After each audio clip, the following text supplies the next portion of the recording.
Welcome back to Voices from the Field. Today we're super lucky to have Nick Tucker here with us. Nick, how you doing? Hey Brad, good to be here.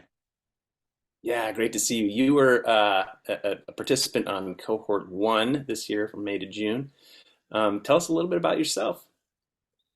Yeah, so the really super short version is I'm in the far north of New Zealand. For anyone who knows it, I'm about an hour north of the Bay of Islands, so really a long way north. And I'm both on a small beef farm myself that we bought a few years ago, and we're living in an off-grid cabin, building that up into a regenerative farming system. Mm. And I also do work supporting farmers transitioning to regenerative agriculture in New Zealand. So, my interest in living systems, in regenerative organizational design, in all of that whole space comes from really sort of being in it myself and looking to say, how do I orientate in this space to support that transition more effectively and my own transition as well. Mm. And you got up early to be in our course, which we really appreciated. You and I, of course, met in a different leadership development, regenerative related leadership development course, and would love to hear you. You've done several of them, I know, over the time, and just tell us a little bit about what maybe stood out with this course. What kind of insights did you have? Yeah, and I think you know it's a challenge being this part of the world when so much is orientated around the US time zone. So yeah, there's some early mornings there for sure, and I think for me, it's this concept of a regenerative organizational design and ways of and leadership and ways of being. It pulls together so many different threads for me, and it pulls together threads from new ways of working and TL management and really interested in non-hierarchical structures and so forth. But then with being completely grounded in farming is what I grew up in, the living systems and suddenly becoming aware of the living systems and then you know where our scientific approach has value as a tool but isn't the be all and end all, which is what I was taught it was.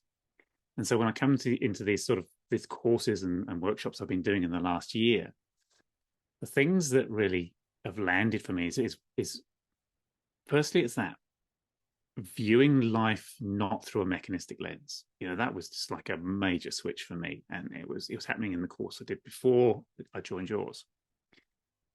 And then from that, it's been a cascade this last 12 months of just following that and understanding how people are looking at living systems and bringing them through into different frameworks, some of which, I saw fresh ones in your course. And it was like, oh, here's another framework. And again, starting to see those as, oh, it's not just one answer.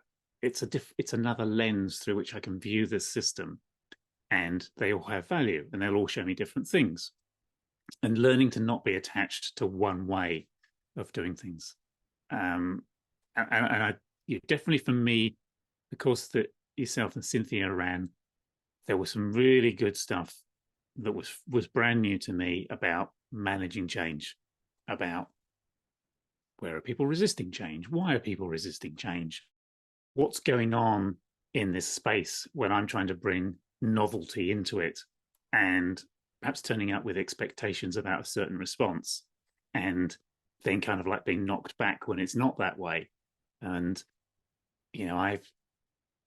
I'm not in a position where I've been able to sort of, if you like, bring these into an organization, have them land in fertile ground, and then experiment and explore. My attempts to bring them into the organization I've been part of have been met with the right words, but the actions haven't matched, but it hasn't stopped me continuing to explore. So it's almost like I feels like I've turned up with a whole bunch more tools on my tool belt to deal with these situations, but I either haven't found the right combination of tools or the right situation in which to use them.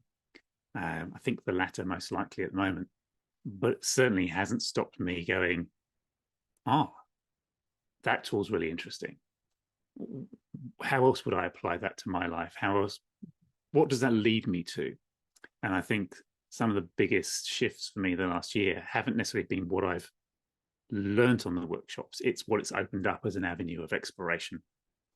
And I've gone deeply down the rabbit hole of living systems design, currently delving into sort of complexity theory and complex science, and really considering is how do I turn up into these situations, really embracing, acknowledging, and understanding that they are complex systems, and that my language tends to default to a reductionist, mechanistic paradigm, and my ways I think things need to be organized and acted on tend to fall into that. And how do I just keep peeling back those layers to become more and more aware of what system I'm part of and Mm, in, and how do I support them to, as somebody recently said to me, come more into alignment with life.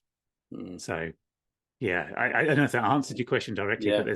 there's some really interesting parts in there that were like light bulb moments, but then they've also come together with other light bulb moments, and then they're cascading at the moment into a what feels like a really a bigger picture awareness of how I sit in the systems, how I interact with these systems, and have some framework type tool things that can go, oh, here's Hmm. a lens I can look through that might help me through this. Hmm.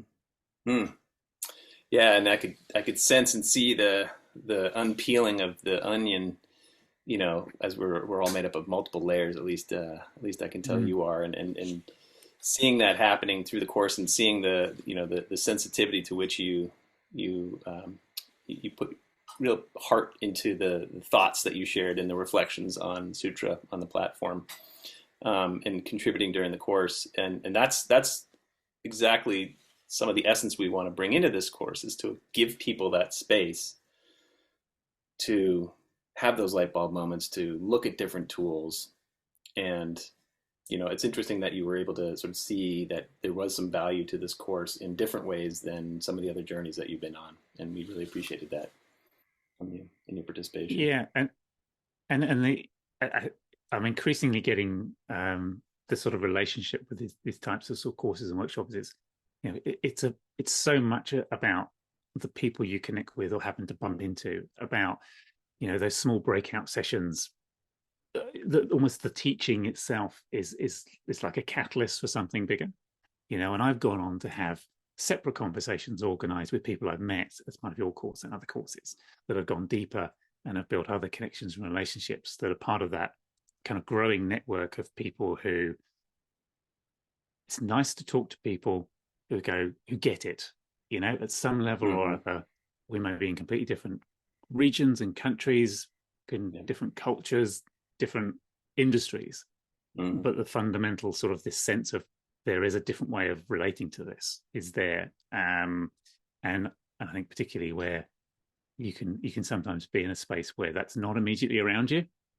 It's so nice to come into those spaces and go, oh yeah, Mm-hmm. I'm not alone. I mean, it's a bit of a cliche, but it feels like that. And then Mm-hmm. um so I Yeah. know I've spoken to other people, as it's like doing these things in person and being able to engage in those breakout sessions is so powerful, because Mm-hmm. it's the tendency is that the people turning up can between them create a high trust, deeply connecting space. And yeah, um I think there was one call I couldn't make, and watching the recording just isn't the same experience. Mm-hmm. It's just Yeah. Yeah. you know and I think that's one Yeah. of the challenges where you are in a time zone like I am, which is not convenient. Yeah. That Yeah. it's like, okay, if I'm going to do this, I'm going to commit to making sure it's at Yeah. a time of the year when I can get there for as many of them as possible. Yeah, and I love that you're saying that this is the space to practice this and be surrounded by peers who are like-minded. Because of course, in the default world, as we call it out there in business, you're surrounded by a lot of more like-minded people in the sense of sort of this mechanistic way of thinking. We've inherited this over hundreds of thousands of years, hundreds and thousands.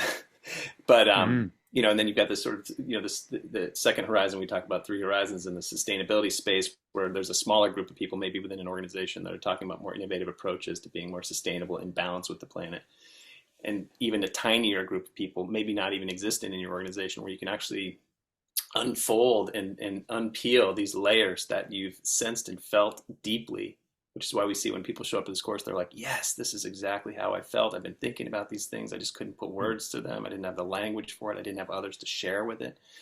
Now it's all coming to life. So Yeah, thank you very and much. Yeah, yeah.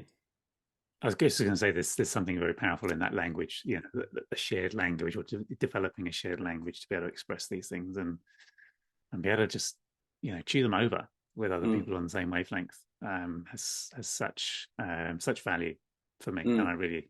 really appreciate it. Well, thank you, Nick. It was really a pleasure to have you on the first cohort as part of that journey, and I'm glad to know you and stay in touch. It's good to see you. Thank you, Brad. Cheers. Cheers.